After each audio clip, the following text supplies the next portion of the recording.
दोस्तों, आज हम बात करते हैं आपके समय के फार्मूले के बारे में। आपके 1 घंटे का मूल्य बराबर आपकी आमदनी बटा काम के घंटे। ठीक है। यदि आप मान लेते हैं कि यदि आप हर महीने 20,000 रुपये कमाते हैं, ठीक, और इसके लिए आप महीने में 25 दिन 8 घंटे काम करते हैं, यानी आप कुल मिलाकर 200 घंटे काम करते हैं। ठीक। इस स्थिति में हम आपको 1 घंटे का मूल्य आपका बताएंगे 20,000 रुपये समथिंग है 200 घंटे काम के लिए। ठीक है। तो अगर 200 घंटे की बात करें तो 200 घंटे के हिसाब से आपका प्रति घंटा 100 रुपया ही हुआ केवल। ठीक है। 1 घंटे का समय बर्बाद करते हुए तो आप हर दिन 100 रुपये का नुकसान तो हो ही रहा है, यानी आप 1 साल में 36,000 रुपये यदि आप हर महीने 2 घंटे बर्बाद करते हैं तो इसका मतलब यह है कि आपको हर साल 72,000 रुपये का नुकसान हो रहा है। यह अभ्यास करने के बाद आपकी आंखें खुल जाएंगी। इससे यह एक तो आपको यह पता चलेगा कि समय की बर्बादी करने से आपको कितना आर्थिक नुकसान हो रहा है, इसलिए आप समय बर्बाद नहीं करेंगे। दूसरे, इससे अगर आपको यह आभास होता है कि आपके समय का वर्तमान मूल्य संतोषजनक नहीं है तो आप उसे बढ़ाने के उपाय खोजने लगेंगे। इस फार्मूले का हम सिर्फ एक ही बार प्रयोग करने से ही आपके जीवन के चमत्कारिक परिवर्तन आ सकते हैं। फ्रैंक ए क्लार्क ने कहा था कि आधुनिक मनुष्य उन चीज़ों को खरीदने लायक पैसा कमाने के पीछे पागल है जिनका आनंद यह व्यस्तता के कारण नहीं ले सकता। यह हमारे फ्रैंक ए क्लार्क ने कहा था।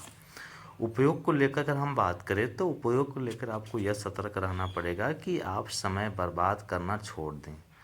आप अपने समय के बेहतर उपयोग के तरीके खोजने लगेंगे। आप कम समय में ज़्यादा काम करने के उपाय खोजने लगेंगे, और यह सब केवल इसलिए होगा क्योंकि अब आपको पता चल चुका है कि आपका काम का हर मिनट कितना कीमती है और उसे बर्बाद करके आप अपना कितना आर्थिक नुकसान कर रहे हैं। अगर बात करें हम थियोफ्रेस्टस की, तो थियोफ्रेस्टस ने भी ये बात कहा था कि जिन चीज़ों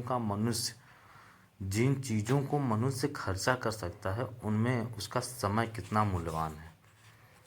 ये बात हमारे थियोफ्रेस्टस जी ने कहा था।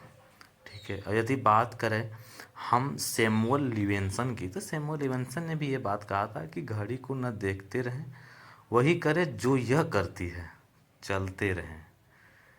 घड़ी को न देखते रहें, वही करें जो घड़ी काम करती है, ओनली चलते रहें। यानी अपना घड़ी भी जैसे अपनी काम करती है वैसे आप भी अपने काम करते रहो, समय के पीछे न भागो। ठीक है। आज का ज़माना, आज का समाज भी यही करता है, जो आज आगे अपडेट हुए हैं। ठीक है। जिस तरह आप पैसों का बजट बनाते हैं उसी तरह समय का भी बजट बनाएं। बजट बनाने के लिए आपको यह हिसाब लगाना होता है कि आपका पैसा कहाँ खर्च हो रहा है।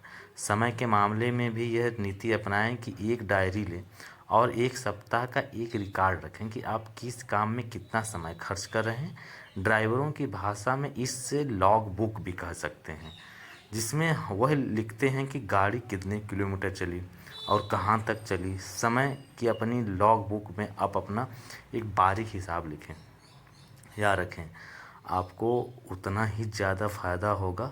और हाँ, लॉग बुक के पहले कॉलम में गतिविधियों के बजाय घंटे लिखें ताकि उस कोई महत्वपूर्ण अंतराल न छूट पाए। जैसे एक बात करें, हम सुबह 6 से 6:30 उठना, चाय बनाना, नित्य कर्म करना।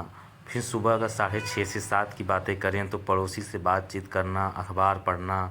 सुबह 7 से 7:30 के बीच बात करें तो टीवी, न्यूज़पेपर।